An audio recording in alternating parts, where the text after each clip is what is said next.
자, 이번에는 그 챕터 2 센서에 대해서 다뤄보는 챕터입니다. 센서는 좀 길어요. 우리가 공부해 봐야 될 그런 센서의 종류가 굉장히 다양하기 때문에 한 2주 정도 또는 3주 정도에 걸쳐서 아마 진행될 것 같은데 한번 같이 살펴보도록 하겠습니다. 자, 우선 제일 먼저 지상에서, 공중에서, 우주에서 뭐 이렇게 써 있는데요. 즉 센서가 위치할 수 있는 곳이 많다는 얘기입니다. 지금 오른쪽 상단에 있는 우리가 리모트 센싱을 구성하는 7가지 기본적인 요소에 대해서 도식적으로 그려놓은 그림인 걸 기억할 겁니다. 앞에서 우리가 에너지 소스에 대해서 다루었고요. 에너지 소스가 방출되는 에너지가 지구까지 도달하는 과정에서 대기권과의 상호작용에 대해서 좀 다루었고요.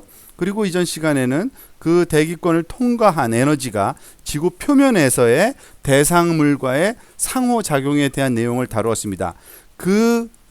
상호작용을 거친 에너지 중에 일부분, 반사된 에너지가 바깥으로 튀어져 나가면서 기록이 되는데 기록하는 센서를 우리가 가장 일반적으로는 이 그림처럼 위성에 우리가 탑재하는 경우가 가장 많긴 많아요. 그렇지만 반드시 위성에 있어야 되는 건 아니고요. 그냥 지상에도 있을 수 있고요. 또 하나는 항공기나 또는 기구라 그러죠. 벌룬에다가 놓을 수도 있고요. 그렇지만 가장 많은 경우는 사실은 지구 바깥, 대기권 바깥에 위성 또는 우주선에 탑재해서 촬영하는 게 가장 일반적인 경우라고 생각하시면 됩니다. 그렇게 다른 곳에 위치하는 데는 또 목적이 있긴 있어요. 예를 들어서 지상 기반 센서, 그라운드 베이스드 센서를 살펴보면은 항공기나 위성 센서는 멀리서 촬영하는 거기 때문에 사실 굉장히 자세한 정보는 얻을 수가 없어요. 계략적인 정보만 없죠. 그래서 지표면에 있는 정보에 대해서 아주 자세한 정보를 기록하려면 사실 지상에서 바로 측정을 해야 됩니다. 그리고 이와 같은 지상에서 측정된 정보들은요, 다른 센서, 위성이나 또는 항공기에 탑재된 센서들에서 촬영된 자료를 우리가 이해하는데 도움을 줍니다. 이거는 지상에서 측정해 봤더니 요 정도 밝기 값과 요 정도 파장대에서 그게 나오면 어떤 거다라는, 즉 이미지의 정보를 더 잘 이해할 수 있는데 기초 자료로서 또는 특성화라고 보통 표현하는데 대상의 특성을 잘 알게 해주는데 우리가 활용할 수 있습니다. 이러한 센서의 탑재체, 지상에서의 탑재체는 아주 간단하게 사다리 같은 것도 있고요. 또는 비계, 우리가 무슨 건물 주변에다 이렇게 소위 리노베이션 할 때 건물 주변을 둘러싸는 그런 계단 같은 거죠. 그런 걸 비계라고 그러고요. 높은 건물에 올라가서 할 수도 있고요. 체리피커, 지금 오른쪽에 있는 것이 대표적인 그런 체리피커 같은 형태고요. 그리고 크레인 등등이 바로 지상에서 사용할 수 있는 센서입니다. 다음, 항공 플랫폼을 또 생각할 수 있습니다. 비행기를 쓰는 거죠. 말 그대로 에어리얼 플랫폼이라고 하는 건데요. 이런 소위 같은 비행기라 할지라도 가능하면 안정된 비행을 할 수 있는 굉장히 안정적인 그러한 항공기가 주로 사용되고요. 이 또한 항공 플랫폼도요, 자세한 이미지를 수집하고자 할 때 사용됩니다. 아까 분명히 지구 표면에서 할 때도 자세한 거지만 여기서 자세한 정도라는 거는 위성에 비해서 좀 더 해상도가 더 좋은 상대적인 개념입니다. 위성보다는 더 자세한 그러한 특징을 알고 싶을 때는 항공기를 사용합니다. 그리고 항공기 탑재체를 쓰는 또 다른 목적 중에 하나는 시기예요. 즉 비행기는 언제든지 우리가 띄울 수가 있기 때문에 언제든지 지구 어느 부분이든지 간에 원하는 시간과 원하는 장소를 촬영이 가능합니다. 그게 바로 항공 플랫폼의 장점이라고 할 수 있습니다. 그럼에도 불구하고 사실은 위성 플랫폼이 더 많이 쓰이긴 쓰여요. 아까 얘기한 그런 특징을 우리가 요구할 때만 그라운드 베이스드 플랫폼이나 에어리얼 플랫폼을 쓰는 거고요. 그 이외에 거의 대부분은 위성 플랫폼을 사용합니다. 인공위성을 사용하는 거죠. 즉 우주에서 촬영을 할 때는 그 잘 알다시피 우주 왕복선이라는 걸 사용하기도 하고요. 스페이셜을. 그리고 좀 더 다양하게 사용되는 그 경우는 그 위성입니다. 위성이라고 하면 위성의 정의가 뭐냐면요. 말 그대로 지구 주위를 돌고 있는 거를 위성이라고 불러요. 우리가 이런 단어의 정의입니다. 그리고 지구를 돌고 있는 그 탑재체, 그러니까 인공적으로 만들었기 때문에 인공위성이라고 부르는 건데, 이 지구를 돌고 있는 그 궤적을 사실은 궤도라고 부르는데, 이 궤도 때문에 위성이 갖는 장점이 또 있습니다. 아주 지속적으로 그리고 반복적으로 지구 관측이 가능합니다. 계속적으로 우리가 굳이 그 시간을 내서 그런 어떤 위치에 찾아가는 게 아니라 궤도를 따라 돌아야 되기 때문에 어차피 계속적으로 지속적이죠. 그리고 반복을 계속하는 겁니다. 지속적 반복적 커버가 위성 플랫폼이 갖는 장점이라고 보시면 됩니다. 그 장점 때문에 우리가 그 위성에서 많이 리모트 센싱을 수행한다고 보시면 됩니다. 자, 위성의 특성을 그래서 좀 알아볼 필요가 있습니다. 우리가 그 특별한 경우를 제외하고는 모든 그 리모트 센싱의 탑재체를 위성이라고 가정하고 뭐든지 얘기를 할 건데요. 그렇다 보니까 그 위성의 특성을 조금 알 필요가 있습니다. 위성의 가장 큰 특징은 우리가 그 리모트 센싱 분야에서 다룰 때 궤도와 관측 폭이라는 그러한 그 개념입니다. 그 궤도와 관측폭은 우리가 궤도는 굉장히 익숙한 용어예요. 관측폭이라는 거는 그 한번 촬영하는 폭인데 그 내용을 다시 살펴보도록 하고요. 일단 위성은 지구 표면을 원격 탐사하기에 특히 유용한 여러 가지 고유한 특성을 갖는데 그 중에 하나가 바로 궤도를 따른다는 겁니다. 즉 궤도라고 하는 것을 정의를 굳이 올빗을 정의를 내리면 위성이 따르는 경로가 바로 궤도, 올빗이라고 할 수 있고요. 그 위성 궤도는 어떻게 설정되냐면 센서의 기능 그리고 센서의 목적에 부합되도록 궤도가 설정이 됩니다. 즉 궤도는 사실 크게 보면은 딱 두 가지 종류의 궤도뿐이 없어요. 얼핏 생각할 때는 그 지구 주변을 돌 수 있는 궤도는 무한정 많을 것 같지만 사실 무한정 많아요. 근데 목적에 맞춰서 우리가 궤도를 설정하다 보니까 크게 두 가지 중에 한 가지 궤도를 보통 설정합니다. 그 중에 한 가지가 가장 많이 택하는 두 가지 궤도 중에 하나가 정지 위성 궤도라는 궤도입니다. Geostationary Orbit이라고 부르는 건데, 그러니까 지리학적으로 봤을 때 stationary, 즉 안정된 궤도란 얘기입니다. 그리고 우리나라 말로는 정지 궤도라고 많이 얘기를 해요. 그러니까 마치 딱 정지해 있는 것 같이 보이기 때문에 그래요. 보통 그 정지 궤도를 따르는 그 위성의 고도는 굉장히 높아요. 즉 36,000km 상공에 보통 위치합니다. 물론 약간씩의 차이는 있을 수 있지만 거의 대부분 정지 위성 궤도는 36,000km 상공에 떠 있고요. 지구 표면을 로부터의 거리가 항상 지구 표면의 같은 부분만을 바라보도록 설정이 되어 있습니다.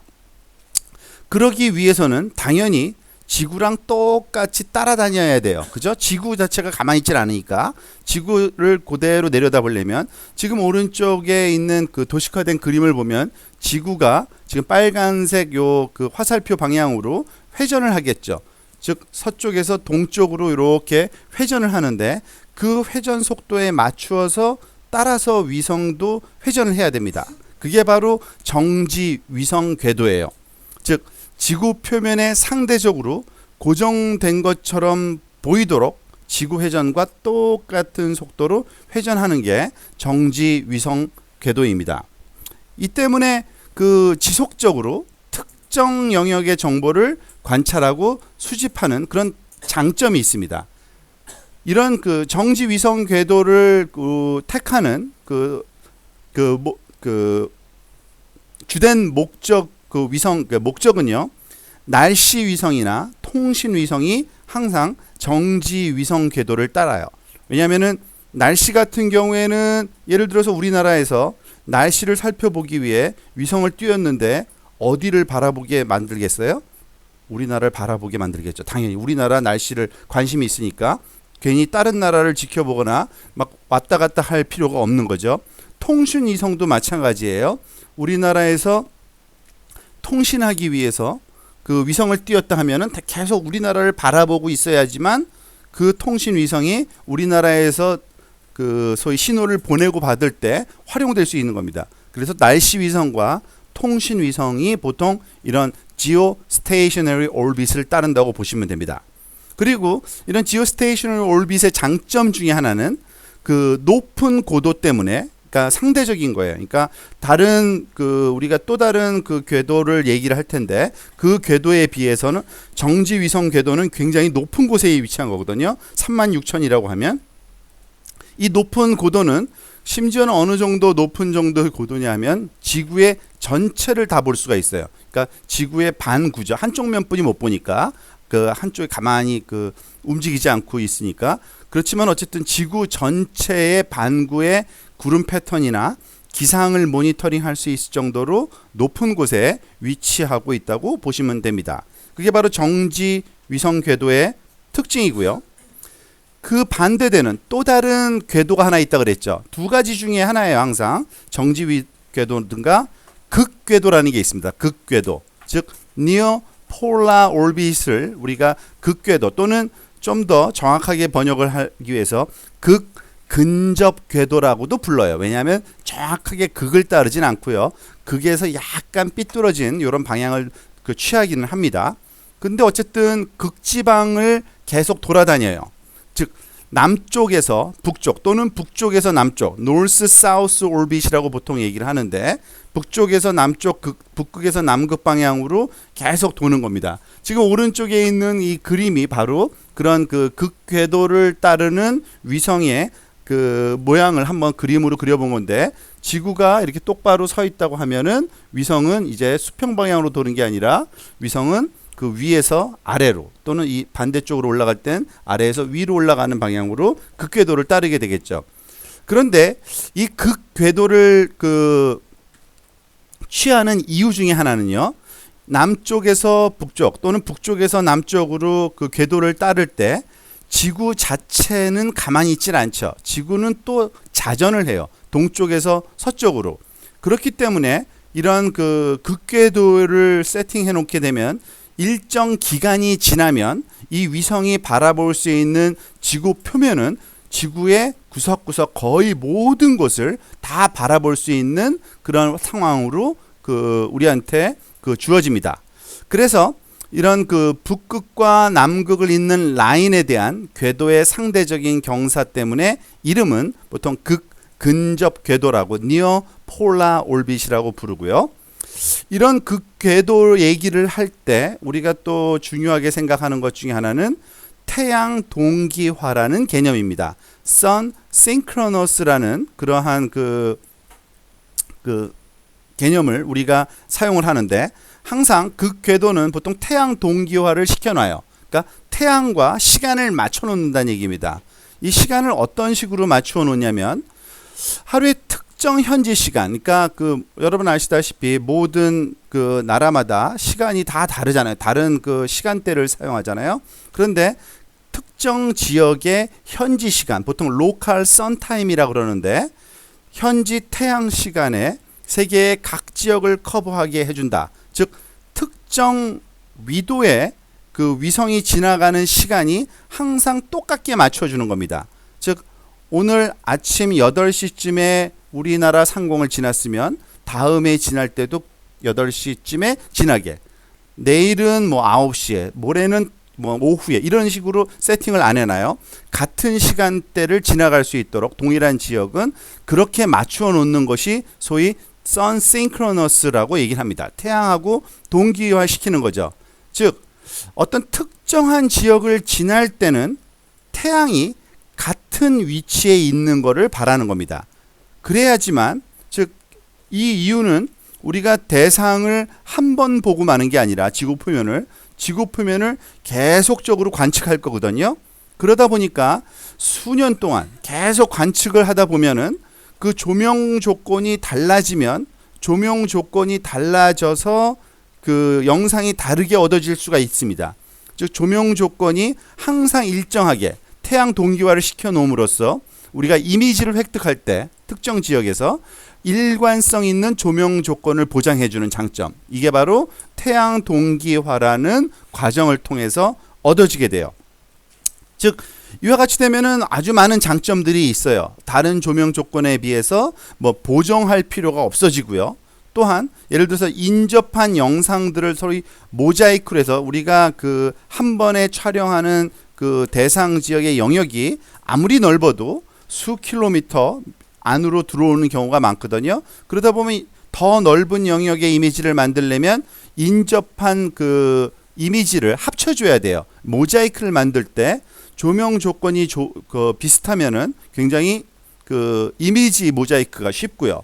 또한 이미지 사이의 변화를 감시하려면 당연히 조명 조건이 똑같을 때 촬영해야지만, 예를 들어서 그 뭐 산불이 나기 전과 산불 나기 후에 대상을 관측할 때 밤과 낮에 다른 시간에 측정하면은 이것이 산불 때문에 까만 건지 아니면 어두워져서 까만 건지 알 방법이 없죠. 즉 동일한 시간대에는 동일한 지역은 동일한 시간대, 동일한 로컬 선 타임에 촬영되도록 해놓는 게 바로 아주 중요하고, 그 이유 때문에 극궤도를 따르는 그 위성은 또한 선 싱크로너스가 항상 따라다닌다고 생각하시면 됩니다. 오늘날 그 대부분의 그 원격 탐사 위상 플랫폼은요 주로 극궤도를 따른다고 보시면 됩니다. 물론 아까 얘기한 대로 지오스테이셔너리 그러한 그 올빗을 따르기도 해요. 근데 그거는 목적이 기상 목적의 위성일 경우, 그죠? 우리는 커뮤니케이션 위성은 안 다룹니다. 여기서 통신 위성 얘기는 안 해요. 우리는 관심은 통신이 아니라 지구 표면 관측인데, 기상 위성도 일종의 그 지구 표면 현상이기 때문에 어느 정도는 다룰 거예요. 그렇지만 그 이외에 모든 그 대상들은 주로 지구 이런 극궤도를 따른다고 보시면 됩니다. 이런 극궤도를 따를 경우에는 한쪽에서는 북쪽으로 이동할 거고요. 또 그 반대쪽에서는 남쪽으로 이동하겠죠. 북쪽으로 해서 남쪽 왔다 갔다 하니까. 그래서 그 이름을 보통 붙여서 부릅니다. 즉 북쪽을 우리가 그 북반구 오리엔티드 된 생각을 갖고 있기 때문에 사람들이, 왜냐하면 대륙의 많은 부분이 북반구에 있어서 그냥 통상적으로 북쪽을 위로 우리가 생각을 하잖아요. 그래서 북쪽으로 올라가는 그러한 그 소위 궤도의 움직임을 상승 패스라고 그러고요. 위로 올라간다 그래서. 그리고 하강 패스, 그 반대쪽을 북쪽에서 남쪽으로 내려올 때는 하강 패스라고 합니다.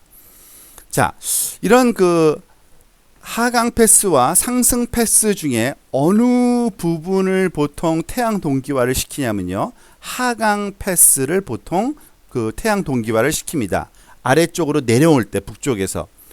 이걸 둘 다 동기화는 불가능해요. 왜냐하면은 한쪽에서 내려올 때 그쪽이 낮이었으면 그 반대쪽은 당연히 밤이거든요. 그러니까 둘 중에 하나만 선택해야 되기 때문에 태양 동기화는 주로 하강 패스에다가 맞춰줍니다. 그래서 북쪽에서 남쪽으로 내려오면서 그 촬영을 낮에 태양이 비출 때 그것을 촬영이 일어나도록 보통 만들어요. 반드시 그런 건 아니지만 그렇게 세팅을 해놓다 보면 상승 패스는 당연히 그림자, 그러니까 지구의 반대편 밤인 그 면을 우리가 그 지나가게 되겠죠.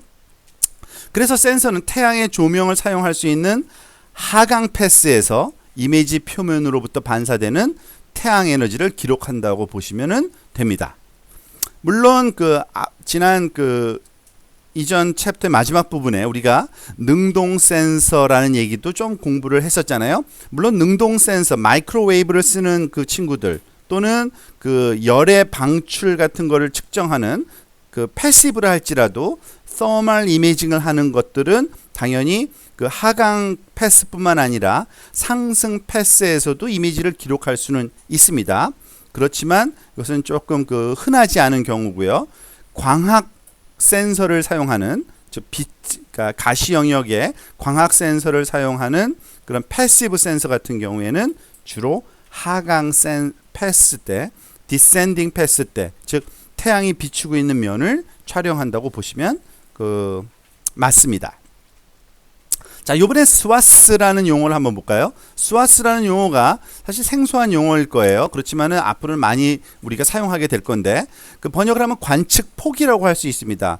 즉 오른쪽 상단에 있는 이 그림에서 보다시피 위성에서 센서로 우리가 그 지구 표면을 관측할 때 그 소위 지오스테이셔너리 그 정지 궤도 위성 같은 경우에는 이 위성의 높이가 굉장히 높다 보니까 한 번에 지구 전체를 촬영할 수는 있어요. 하지만 수십 또는 수백 킬로미터 정도의 그 상공에 아주 낮은 겁니다. 그러니까 36,000km보다 낮은 거죠. 그런 상공에 놓인 그 위성 같은 경우에는 바로 전체를 촬영하는 건 불가능하고요. 일정한 폭만큼만 촬영이 가능해요. 지구 표면을. 그게 바로 관측폭입니다. 즉 위성이 지구를 돌면서 센서를 가지고 촬영을 하는데 그 촬영되는 표면의 그 너비, 폭입니다. 폭을 우리가 보통 그 관측폭이라 그래요. 왜냐하면은 한쪽 폭뿐이 없습니다. 왜냐하면은 그 위성이 지구를 돌면서 스트립, 줄 모양으로 계속 촬영을 하니까 그 한쪽은 무한대예요. 그죠? 그렇지만은 한 번 순간에 촬영하는 폭은 딱 한 방향이잖아요. 요 가로질러서 화살표로 표현된 요 너비를 말합니다. 물론 이 너비는 좀 달라요. 위성마다. 위성이 높이 있으면은 넓어지고요. 위성이 낮게 떠 있으면은 굉장히 그 좁게 되겠죠. 보통 그 위성마다 다르지만 수십에서 수백 킬로미터, 넓게는 짧게는 수십 킬로미터, 넓게는 수백 킬로미터 사이의 폭으로 우리한테 주어진다고 보시면 됩니다. 위성이 그 지구에 극에서 극으로 궤도를 돌 때 지구가 그 아래쪽에서는 그 지구 자체는요 또 서쪽에서 동쪽으로 이렇게 회전하는 건 우리가 지구 자전을 한다는 사실을 알고 있는데 그 때문에 위성이 서쪽으로 마치 이동된 것 같이 보입니다. 즉 위성이 내려오는데 두 번째 내려올 때는 동쪽에서 서쪽으로 살짝 지구가 움직였다는 얘기는 마치 동일한 곳에 보는 게 아니라 서쪽으로 치우쳐서 보게 되는데 이런 그 움직임 때문에 위성의 관측폭 자체가 조금씩 이동이 돼요. 연속된 패스를 돌 때마다 결국에는 점점 더 서쪽의 영역을 우리가 촬영을 할 수밖에 없게 되겠죠. 그래서 위성 궤도와 지구의 회전을 함께 우리가 생각을 한다면 궤도의 그 주기라는 게 있는데 완전한 그 한 주기는 어느 기간을 얘기하냐면 지구 표면 전체를 커버하게 되면 그때까지 걸리는 시간을 우리가 위성의 주기라고 얘기를 합니다. 즉 orbi도 period 주기가 있는데 죄송합니다. orbit cycle이라고 보통 불러요. 용어로는 orbit이 한 사이클을 돌려면 궤도가 한 사이클 돌려면 위성이 경로를 따라 계속 움직이다가 언제가 그 주기냐면 엄격한 그 정의에 의하면 그 직하부의 지구 표면을 지점을 똑같은 지점을 두 번째 통과할 때까지 걸리는 시간이에요. 처음 한번 봤다가 다시 한번 돌아와서 또 보는 데까지 걸리는 시간이죠.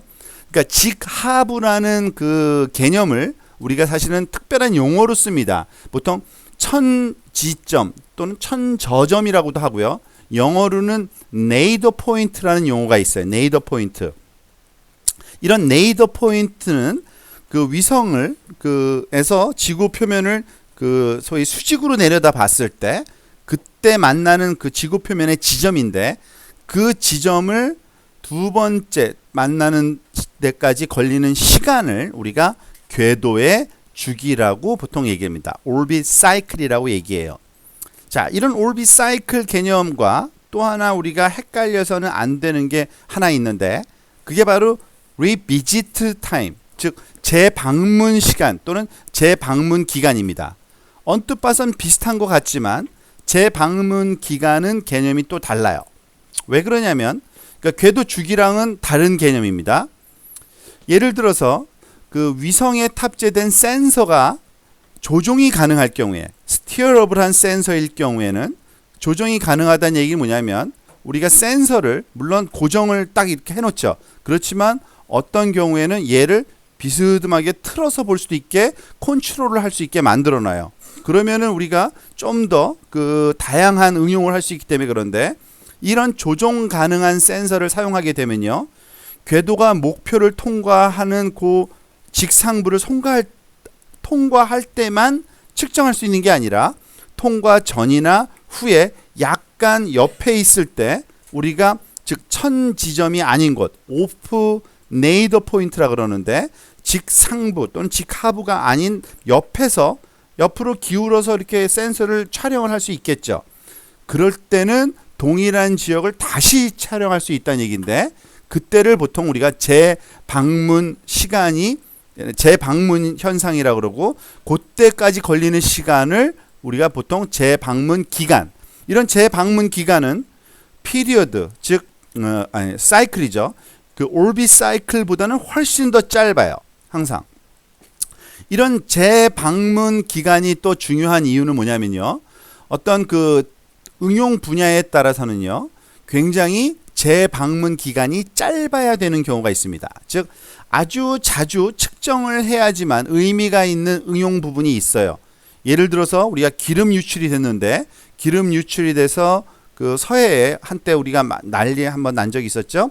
근데 그 기름이 어디로 이동하는지 날마다 측정을 해도 그 우리가 그 좀 부족할 싶은데 뭐 한 달 뒤에 와서 또 측정하고 이미 다 모든 일이 끝난 다음에 자주 측정해봤자 아무 의미도 없죠. 그러니까 재방문 기간이 굉장히 짧게 요구되는 응용 분야에서는 이 재방문 기간이 어느 기간 정도냐에 따라서 응용 가능성과 그런 것을 우리가 그 저울질을 할 수 있게 됩니다. 또는 뭐 홍수도 마찬가지입니다. 홍수도 한 수일 안에 모든 것이 다 끝나버리잖아요. 그래서 홍수에 확산되는 정도라든지 아니면 기름 유출의 확산 등을 모니터링 할 때는 이 재방문 기간이 아주 중요한 고려 요소라고 보시면 됩니다. 그리고 또 하나, 이런 그 궤도의 경로가 극 근처에 가까우면 가까울수록 관측 폭이 중첩되는 영역이 증가하게 됩니다. 우리가 알다시피 그 극지방과 극지방을 계속 그 반복해서 돌기 때문에 그 반복돼서 그 도는 그 트랙을 이렇게 지구 표면을 이렇게 그 지도처럼 펼쳐서 한번 본 거예요. 오른쪽 아래 그림이. 그러다 보면 이 노란색 선이 지구 표면을 지나는 그 소위 극궤도를 따르는 트랙인데 이 트랙들이 극지방으로 가면 갈수록 이전 트랙과 겹쳐지는 부분이 점점 늘어날 수밖에 없죠. 극지방은 거의 매번 만나겠죠. 그죠? 똑같이.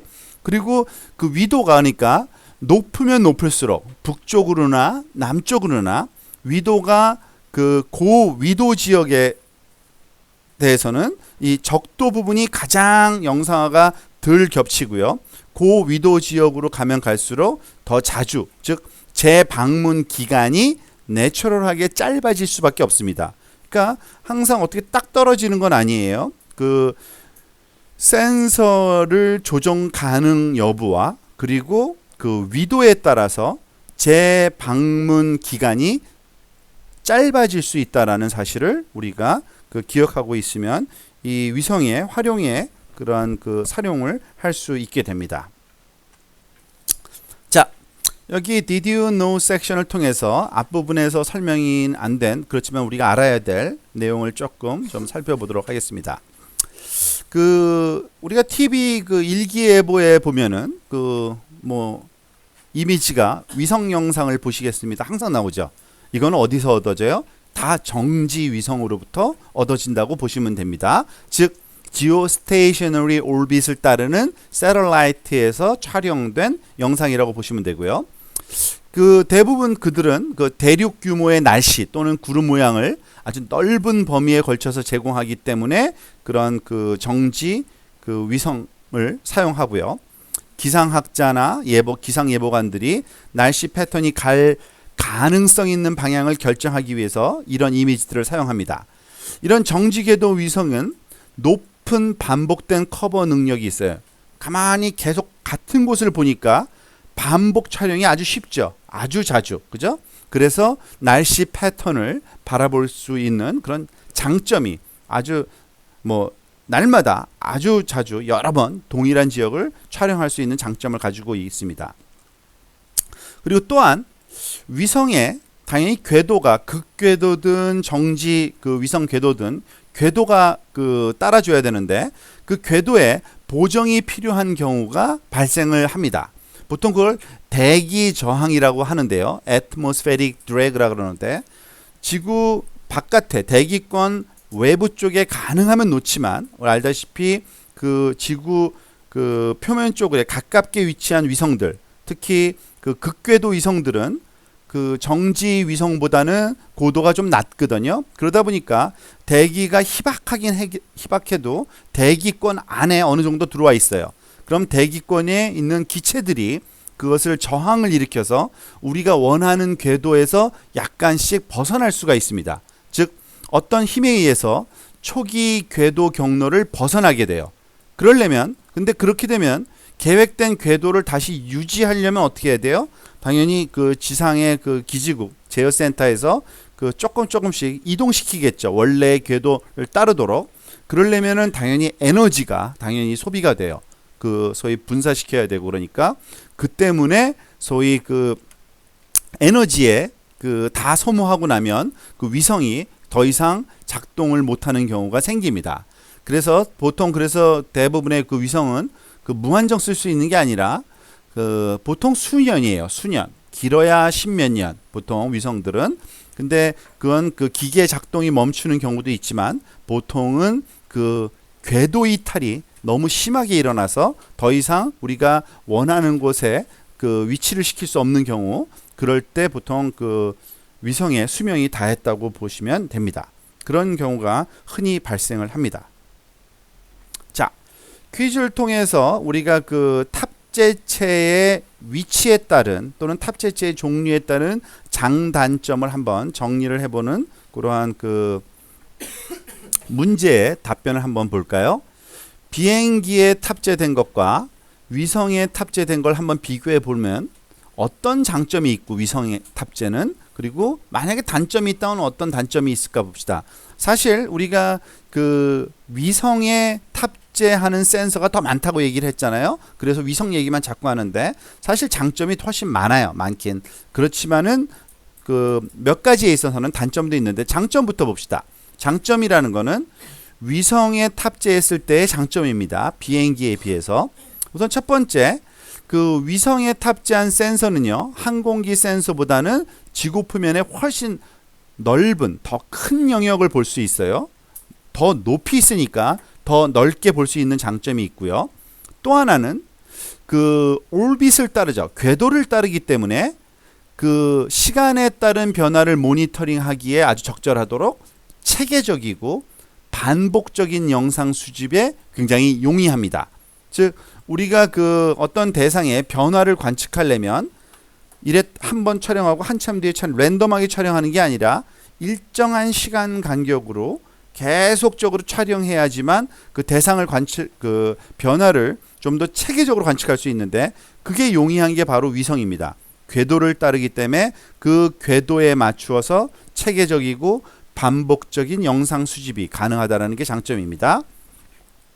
그리고 또 세 번째 장점은 그 궤도의 위치는 굉장히 정확하게 계산을 할 수가 있습니다. 즉 GPS를 사용해서 그 위성의 위치가 지구 표면의 상대적인 위치를 아주 정확하게 측정할 수가 있는데 그 정확한 위치 측정 때문에 그 지구 표면의 그 이미지를 얻었을 때 그 위성의 위치에 따른 이미지 보정을 할 때 그 거리와 각도와 뭐 방향 이런 것을 알면 우리가 그 왜곡된 이미지의 그 형상을 보정하기가 쉽거든요. 그리고 또는 보정에 반드시 알아야 될 그러한 그 파라미터들을 아주 정확하게 얻을 수 있는 장점이 있습니다. 즉 이미지 보정이 용이하다는 얘기입니다. 정확한 위치 계산 때문에. 이런 세 가지의 장점을 생각할 수 있고요. 단점도 당연히 있습니다. 단점은 그 항공기의 장점이 소위 위성의 단점이죠. 항공기 센서는 언제든지 어디든지 갈 수 있다라는 장점이 있어요. 즉 날씨만 허락하면, 그죠? 날씨가 허락하지 않으면 안 되지만 큰 문제가 없으면 언제든지 우리가 비행기를 띄워서 원하는 곳에 가서 촬영을 할 수가 있는 그런 장점이 있고요. 그렇지만은 위성 같은 경우에는 시간이 제약을 받죠. 특정 시간과 특정 지역을 통과해야 됩니다. 항상 궤도를 따야 되기 때문에 그런 제한이 있을 수 있습니다. 단점은요, 또 하나 그 고장 발생했을 때가 가장 문제입니다. 방법이 없어요. 그죠? 사실은 그 뭐 스페이스 셔틀의 목적이 우주왕복선이 올라가서 위성을 잡아서 고쳐서 수리해서 다시 띄우는 그런 역할을 하는 게 스페이스 셔틀인데 그게 그렇게 만만한 작업은 아닙니다. 그래서 보통 문제나 고장 발생하면 보통 폐기 처분하는 게 그 흔히 일어나는 현상이고 아주 비용적으로 비싼 그러한 그 사고가 발생하는 거죠. 자, 두 번째. 그 궤도와 관련돼서 우리가 그 선싱크로너스라는 얘기를 했습니다. 즉 극궤도 위성을 따르는 그런 위성은 보통 항상 태양 동기화 시켜서 사용된다 그랬죠. 즉 로컬 선 타임이 어느 특정 지역을 지날 때 그 지역의 그 소위 그 시간대를 항상 같은 시간에 거기를 지나도록 맞춰 놓는 겁니다. 쉽게 얘기하면 그걸 태양 동기화라고 하는데 그 위성은 매일 같은 지역을 그 태양 시간과 같은 그 지역 태양 시간과 그의 적도를 교차하게 되고요. 궤도 속도 때문에 세계의 다른 모든 지역은 이 시간보다 조금 전 또는 조금 이후에 지나게 된다. 즉 적도 부분에 어떤 시간을 지나게 만들어 놨으면 그 위도 앞부분과 위도 그 뒷부분은 당연히 다른 시간대일 거예요. 조금 앞이거나 조금 뒤겠죠. 그런데 우리가 그 관측하는 그런 그 파장대역, 스펙트럼의 파장대역을 가시광선 영역을 탐지하는 센서가 있다고 가정을 하는 겁니다. 그러면 그 가시광선 영역을 우리가 탐지하는 센서가 어떤 대상 지역을 촬영할 때 어느 시간에 맞추는 게 가장 좋을까라고 한번 생각해 보는 겁니다. 물론 모든 지역을 같은 시간대는 못 맞춰요. 하지만 어떤 특정한 지역이 있으면 예를 들면 우리 대한민국을 촬영할 때 어느 시간대에 요게 촬영되도록 하는 게 가장 그 적절한 시간일까라고 한번 생각해 보는 겁니다. 뭐 시간은 여러 군데가 있겠죠. 아침 일찍 촬영이 되게 한다든지 딱 정오에 촬영하게 된다든지 아니면 오후 중반경에 촬영하게 한다면은 과연 어떤 장점이 있을까라고 생각해 보는 겁니다. 자, 사실 그 시간마다 갖는 장단점이 있어요. 이른 아침에 아주 그 뭐 그러니까 아침 초에 그러니까 무슨 8시 또는 7시 그러니까 해가 뜬 후에 8시나 9시 또는 그 경도에 뭐 촬영을 한다고 생각을 해보는 겁니다. 그러면 어떻게 되냐면 태양이 낮은 각도로 있습니다. 그러니까 태양이 굉장히 그 눕혀 있잖아요. 그죠? 이때는 어떤 문제가 발생하냐면 지형 효과를 강조해 주는 그런 사진을 찍습니다. 알다시피 태양이 기울어 있으면 건물들이나 높고 낮은 그런 기복이 그림자로 쫙 뒤로 그 비춰지기 때문에 그 높고 낮은 고도의 그 모양이 지형의 사진에 그대로 드러나요. 그렇지만 그만큼 그림자가 또 많이 발생하기 때문에 그림자에 숨어버리는 대상들이 생겨요. 이런 단점이 있어요. 그러면 정오는 어떨까요? 정오. 그러니까 정확히 12시에 낮에 이때가 정오라는 시간은 우리가 보통 태양이 직상부에 놓여 있을 때를 보통 정오라고 얘기를 하죠. 하늘 꼭대기에 있을 때. 그리고 또 이때는 태양의 그 세기가 가장 세요. 그죠? 가장 그 가까운 거리에서 비추기 때문에 또한 가장 균일한 조명 조건을 주기도 합니다. 직상부에서 모든 방향에 거의 비슷한 각도로 그 빛이 비추어지는 그런 장점은 있어요. 그런데 이러한 경우에 그 대상이 낮은 반사율을 보이는 대상이면은 아주 유용합니다. 즉 반사를 많이 안 하고 조금만 반사하면은 별 문제가 없어요. 그런데 이런 대상에선 또 문제가 발생해요. 얼음과 같은 높은 반사율을 갖는 얼음 같은 경우는 거의 거울처럼 반사가 일어나거든요. 그러면은 그 에너지가 거의 반사가 거의 100% 일어난다고 하면은 태양을 직접 바라보는 것과 똑같아요. 그러니까 여러분 쉽게 생각하면 디지털 카메라로 태양을 바라보고 찍으면 별로 찍히는 게 없어요. 그죠? 그냥 하얗게만 나와요. 그게 소위 세츄레이션 됐다고 하는 건데 센서의 포화를 야기시킬 수 있기 때문에 오히려 정오는 그다지 좋은 시간대도 아닙니다. 그러니까 의외로 밝기 값이 그 밝은 대상을 우리가 그 대상의 특성을 촬영하기가 참 힘들어져요. 그러면은 또 오후 중반은 어떨까요? 아주 늦게. 이때면 어떻게 보면 조명 조건은 좀 적당한 시간입니다. 너무 기울어져 있지도 않고 그리고 또 너무 세지도 않고. 근데 문제는 또 나름대로 갖고 있어요. 즉 어떤 어려움이 있냐면 여러분 알다시피 그 여름에 그 온도가 하루의 온도가 정오가 제일 더운 게 아니라 태양이 충분히 따뜻하게 지구를 대표해 줄 시간이 필요하기 때문에 오후 늦게가 제일 더운 날씨입니다. 사실은. 그렇게 되면은 뭐냐면 그 난방 효과 때문에 반사 에너지보다는 이 소위 서멀 에너지가 또 세져요. 그렇게 보면은 이 센서에서는 또 반사 에너지 기록에 영향을 줄 수가 있는 그런 단점도 있어요. 즉 사실 여기서 이른 아침 정오 오후 중반 예를 든 이유는 요거를 피한 다른 시간대가 사실은 더 좋기 때문에 그래요. 그래서 가장 좋은 시간대는 솔직히 미드 모닝입니다. 아침 중간 정도예요. 그러니까 정오 되기 전에 한 10시 전후. 그러면은 충분히 태양이 올라서 높은 위치에 있지만 정오는 아니고 그렇게 되면은 이 모든 세 가지에서 갖는 단점을 조금 최소화시킬 수가 있습니다. 그래서 가시 영역 그리고 반사 그리고 약간의 방출된 적외선 영향 영상을 촬영하고 싶다면 가능하면 아침 중간 나절 정도의 시간을 교차 시간으로 많이 활용하고 그리고 그 위성이 대부분의 극궤도 위성은요 북반구를 아침에 통과하도록 돼 있어요. 대부분 그래서. 그리고 물론 그 나라의 위도마다 좀 다르겠죠. 그건 어쩔 수 없는 상황이지만 가능하면 아침 중간 정도의 그 북반구를 그 지나가도록 세팅되어 있다고 보시면은 거의 그 맞는 시간대입니다.